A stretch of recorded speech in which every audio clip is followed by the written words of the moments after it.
श्रीमद् भागवत गीता का अध्याय 6, जिसे ध्यान योग या आत्म संयम योग भी कहा जाता है। श्री कृष्ण द्वारा अर्जुन को आत्म संयम, ध्यान और सच्चे योग के गुण के बारे में इसमें अद्भुत उपदेश दिया गया है। इस अध्याय में भगवान श्री कृष्ण यह समझाते हैं कि सच्चा योगी कौन होता है, ध्यान का क्या महत्व है और कैसे एक साधक ध्यान के माध्यम से आत्म साक्षात प्राप्त कर सकता है। आगे इस अध्याय में हम आपसे निम्नलिखित खंडों पर विस्तार से बात कर सकते हैं। पहला, कर्मयोगी और सन्यासी में क्या अंतर है। दूसरा, आत्म संयम और योग की महिमा। तीसरा, योग साधना की विधि। चौथा, ध्यान की प्रक्रिया और लाभ। पांचवा, संपूर्ण योगी कौन है। छठा, पूर्व जन्म के संस्कार और पुनर्जन्म। सातवां, योग में स्थित व्यक्ति का सर्वोच्च स्थान। अब चलिए इन बिंदुओं पर विस्तार से समझते हैं। पहला, कर्मयोगी और सन्यासी में अंतर। भगवान श्री कृष्ण इस अध्याय की शुरुआत में अर्जुन को बताते हैं कि जो व्यक्ति फल की कामना छोड़कर कर्म करता है वही असली सन्यासी और योगी है। केवल बाहरी रूप से सन्यास ग्रहण करना ही योग नहीं है, बल्कि जो अपने कार्यों को ईश्वर को अर्पित करता है वही सच्चा योगी है। इस बिंदु में कुछ मुख्य बातें भी बताई गई हैं, जैसे केवल ज्ञान, तप और नियमों का पालन करने से ही कोई सन्यासी नहीं बनता है, बल्कि अपने कर्तव्यों को बिना स्वार्थ के करने वाला व्यक्ति ही असली योगी है। सच्चा योगी वह है जो ना तो कर्म करने का लोभ करता हो और ना ही कर्म ना करने की इच्छा रखता हो। जो व्यक्ति आत्म संयम में स्थिर होकर मन, बुद्धि और आत्मा को नियंत्रित करता है वही परम शक्ति को प्राप्त करता है। मान लीजिए एक व्यक्ति सांसारिक जीवन में रहते हुए भी निस्वार्थ भाव से कार्य करता है। वह अपने परिवार की जिम्मेदारी उठाता है, लेकिन अहंकार और स्वार्थ से मुक्त रहता है। यह व्यक्ति वास्तव में एक कर्मयोगी है। जबकि यदि कोई साधु बनकर लोभ, मोह और अहंकार में है तो वह असली सन्यासी नहीं है।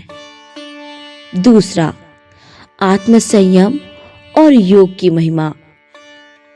योग का वास्तविक अर्थ अपने मन को नियंत्रित करना और परमात्मा में एकत्र करना है। श्री कृष्ण कहते हैं कि जो व्यक्ति अपने मन और इंद्रियों को वश में कर लेता है वही सच्चा योगी है। यहाँ योगियों की कुछ विशेषताएं बताई गई हैं। पहला, वह ना तो बहुत अधिक खाता है और ना ही अत्यधिक उपवास करता है। दूसरा, वह ना तो ज्यादा सोता है और ना ही बहुत जागता रहता है। तीसरा, वह संतुलित जीवन जीता है। चौथा, मन को साधना ही सबसे बड़ी सिद्धि है। यहाँ पर मन को नियंत्रित करने के कुछ उपाय भी बताए गए हैं, जैसे नियमित ध्यान और साधना द्वारा मन को भगवान में स्थिर करना चाहिए। संतुलित आहार, दिनचर्या और नियमों का पालन करना चाहिए। नकारात्मक विचारों से बचकर सकारात्मकता की ओर बढ़ना चाहिए। मान लीजिए एक विद्यार्थी यदि पूरे दिन पढ़ाई करता है और ना तो भोजन करता है और ना ही आराम करता है तो वह बीमार हो जाएगा और परीक्षा में असफल हो सकता है। इसी तरह यदि कोई व्यक्ति केवल आलस्य में रहे और अध्ययन ना करे तो वो भी विफल हो सकता है। इसलिए सफलता के लिए संतुलन बहुत जरूरी है। तीसरा, योग साधना की विधि। भगवान श्री कृष्ण बताते हैं कि योग का अभ्यास करने वाला व्यक्ति अपने मन को धीरे धीरे आत्मा में स्थिर करे। यह साधना इतनी शक्तिशाली है कि यह साधक को जीवन मरण के चक्र से मुक्त कर सकती है। यहाँ हम जानेंगे योग करने की सही विधि। एकांत स्थान में ध्यान करें। मन, बुद्धि और आत्मा को परमात्मा में स्थिर करें। नास्तिकता और संशय को छोड़कर पूर्ण श्रद्धा रखें। सांसारिक इच्छाओं को छोड़कर ध्यान में लीन रहें। अब जानते हैं ध्यान करने का सही तरीका। रीढ़ की हड्डी सीधी रखें और स्थिर होकर के बैठें। ध्यान के दौरान ईश्वर का नाम स्मरण करें। मन को भटकने से रोकें और वापस परमात्मा की ओर लगाएं। ध्यान से मिलने वाले लाभ। ध्यान करने से हमें बहुत से लाभ मिलते हैं। हम मानसिक और शारीरिक संतुलन पाते हैं। अब जानते हैं ध्यान से मिलने वाले लाभ। मानसिक शांति और संतुलन, इंद्रियों और मन पर नियंत्रण, आनंद और आत्म साक्षात्कार की प्राप्ति होती है। चौथा, ध्यान की प्रक्रिया और लाभ। ध्यान योग से व्यक्ति अज्ञान और मोह से मुक्त हो सकता है। जो व्यक्ति योग की इस अवस्था को प्राप्त कर लेता है वह समस्त जीवन में ईश्वर को देखता है। इसके मुख्य लाभ है, मन की चंचलता समाप्त होती है, अहंकार और क्रोध का नाश होता है, परम शांति और आनंद की प्राप्ति होती है, जन्म मरण के चक्र से मुक्ति मिलती है। अब जानते हैं सच्चा योगी कौन है। भगवान कहते हैं जो व्यक्ति सभी प्राणियों को समान दृष्टि से देखता है वही असली योगी है। पांचवा, पूर्व जन्म के संस्कार और पुनर्जन्म। भगवान श्री कृष्ण कहते हैं जो व्यक्ति योग मार्ग में पूर्णता प्राप्त नहीं कर पाता है वह अगले जन्म में फिर से योग का अभ्यास करने का अवसर पाता है। यहाँ कुछ मुख्य बातें बताई गई हैं। पिछले जन्म के पुण्य कर्म के आधार पर व्यक्ति को अगले जन्म में उच्च परिवार में जन्म मिलता है। वह बचपन से ही योग में रुचि लेने लगता है। धीरे धीरे वह ध्यान और साधना द्वारा अपने लक्ष्य को प्राप्त करता है।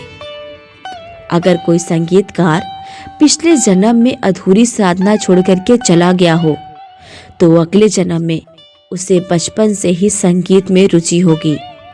इसी प्रकार योगी का पुनर्जन्म आध्यात्मिक उन्नति के लिए होता है। छठा, योग में स्थिर व्यक्ति का सर्वोच्च स्थान। अंत में श्री कृष्ण अर्जुन को बताते हैं कि सभी साधकों में योगी सर्वश्रेष्ठ होता है। यहाँ सर्वोत्तम योगी की विशेषताएं बताई गई हैं। सर्वोत्तम योगी वो है जो पूर्ण श्रद्धा और भक्ति से ईश्वर में लीन रहता है, जो संसारिक सुखों की लालसा छोड़ चुका होता है, जो हर परिस्थिति में ईश्वर को समर्पित रहता है। गीता का सर्वोत्तम उपदेश है योगी ही सबसे श्रेष्ठ साधक है और उनमें भी जो पूर्ण श्रद्धा में मेरी भक्ति करता है वही मेरा परम प्रिय है। इसी के साथ हम आ चुके हैं निष्कर्ष पर। अध्याय 6 में भगवान श्री कृष्ण ने हमें ध्यान योग की शक्ति और महत्व को समझाते हैं। इस अध्याय से हमें यह शिक्षा मिलती है कि आत्म संयम, ध्यान और भक्ति से व्यक्ति परमात्मा को प्राप्त कर सकता है। मुख्य सीख: मन को नियंत्रित रखना आवश्यक है। योग और ध्यान से जीवन में स्थिरता आती है। भक्ति और निस्वार्थ सेवा से मोक्ष संभव है। यह अध्याय हमें यह प्रेरणा देता है कि सच्ची साधना केवल वाणी से नहीं बल्कि मन और कर्म से भी होनी चाहिए। तो भागवत गीता का यह 6वां अध्याय आपको कैसा लगा, हमें कमेंट सेक्शन में जरूर बताइएगा। अगर हमारी वीडियो आपको पसंद आई हो तो हमारे वीडियो को लाइक और शेयर जरूर कीजिएगा। इसी तरह मिलते हैं अध्याय 7 में। तब तक के लिए नमस्कार।